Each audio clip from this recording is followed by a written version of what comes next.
Okay, so here are the dies that I used to cut my pumpkin for the October blog hop for Papertrey Ink. I used the segment die, which is sold separately from the base. So you just get the basic pumpkin die, and then these are the little accessories to cut out the jack-o'-lantern face, and of course the little stem, which you just have to have. So the first step is stamping the music notes, and I'm using the sheet music set from the Background Basics and my craft dye ink from Papertrey. You can see on the back I store my little sponge shader.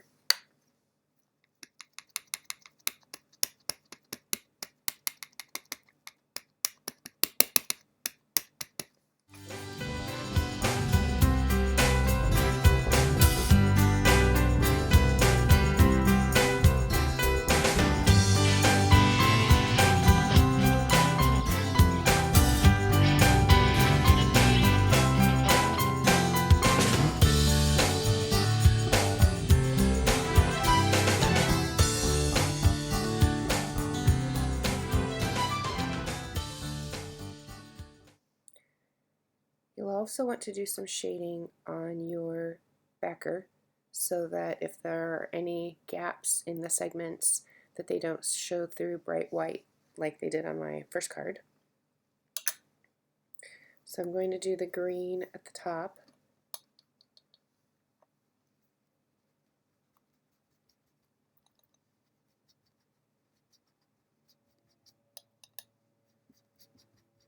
I don't know where all my little handles are, so I'm just improvising. That's how I made my card.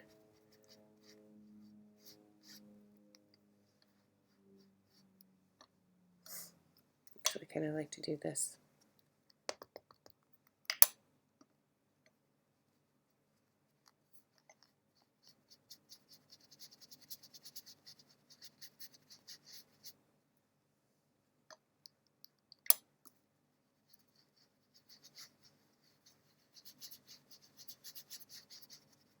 And then what you want to do as you get closer to the center is not get more ink. Just let it kind of run out.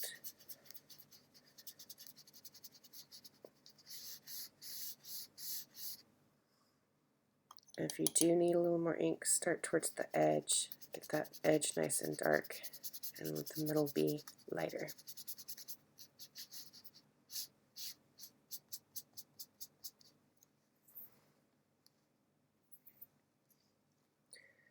Again, that's where I store my, they fit perfectly in little cube inks.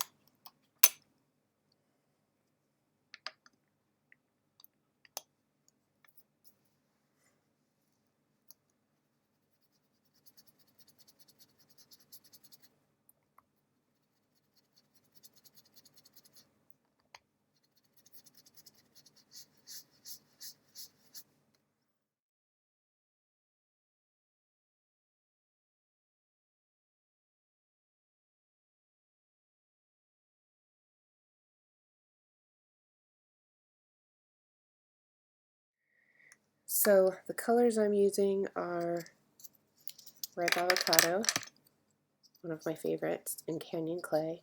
I love how warm they are, and I love the way that they blend together.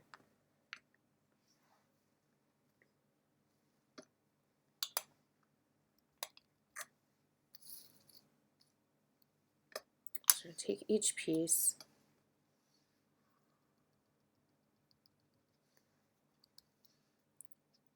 and whichever is the outside edge of the pumpkin, you do your shading from that way in.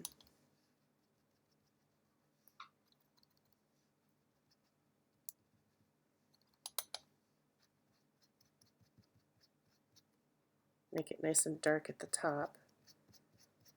And then don't re-ink, just kind of pull the ink down. And when you do need to get a little more ink, put it on those dark edges that you want. And I'm putting more pressure on the outside as I drag my fingers across so that I make sure I'm getting most of the ink on this edge and then kind of just wiping it on there.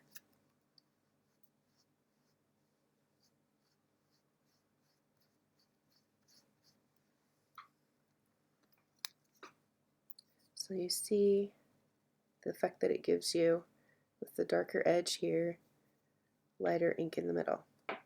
And I go just about halfway down with the green.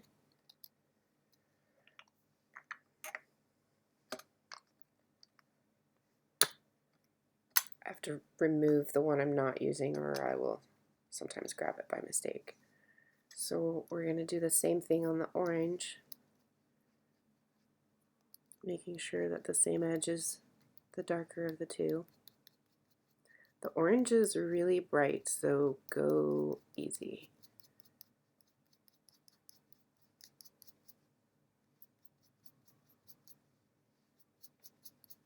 And then I carried the orange up into the green a little bit.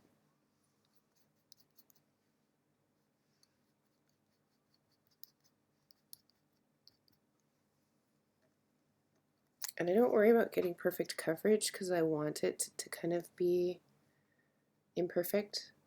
I want there to kind of be that lighter area, maybe some modeling. It's fine because pumpkins aren't perfect. You can see, let me put that in place. It's going to be on her pumpkin, yay!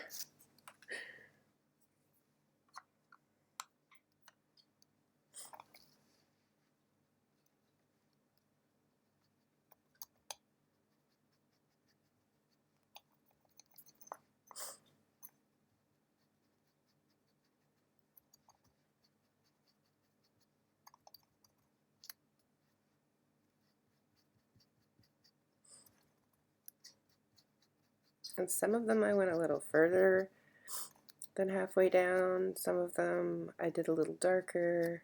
Some of them I did a little lighter. That's what gives it the nice texture, is if they're not perfect every time. See, I went a little further down with the green. So that's going to give that piece just a little bit of unique shading. And that's part of what I loved about the effect of doing it this way instead of doing it once they're all put together. If you wanted it to be more uniform, you could attach it to your backing first and then do your shading. But this gave me some really kind of unique and really pretty effect doing each individually. And any area you leave kind of light is going to pick up more of the orange. Now the centerpiece is of course the center, so it's going to be dark on both sides.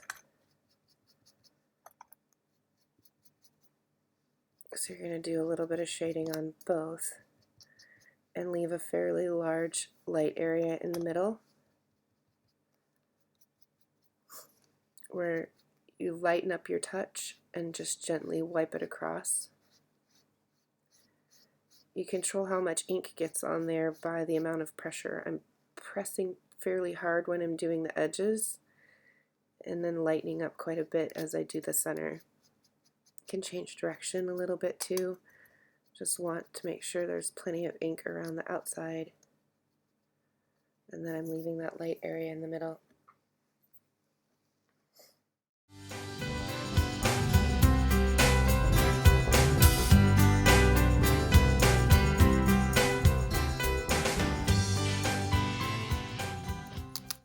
On this segment, I did more even coverage. On this segment, I concentrated more on the outside edge. You gotta see the difference. It doesn't matter. Oh, and then of course the stem.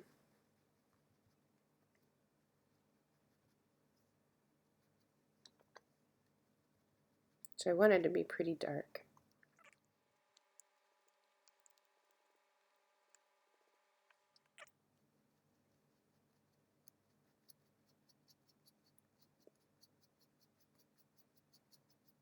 Make sure that you're carrying it up a little ways into the green to get a little shading. It turns a little bit of a brown, kind of yellowish.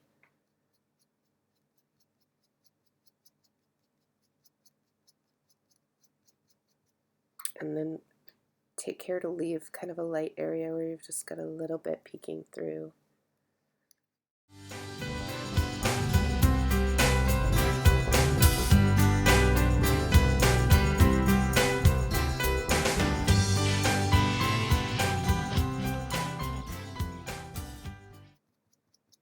I was worried when I first did it that this overlap area would make her a yucky brown color, but I was happy that it was more of like a golden.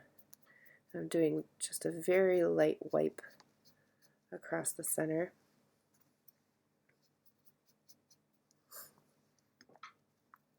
Really want it nice and dark at the bottom and rich for the shadowing.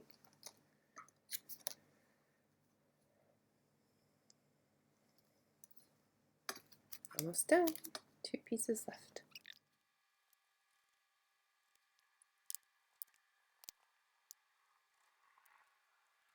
I always like making sure that these tips are nice and deep in color. Okay.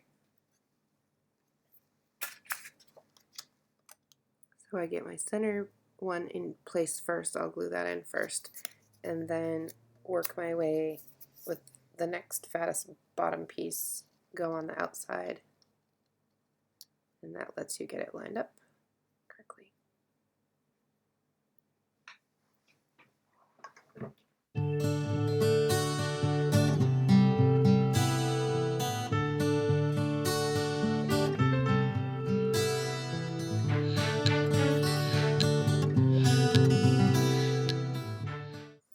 You can see, because we did the pieces individually instead of together, that's what helps the shading effect.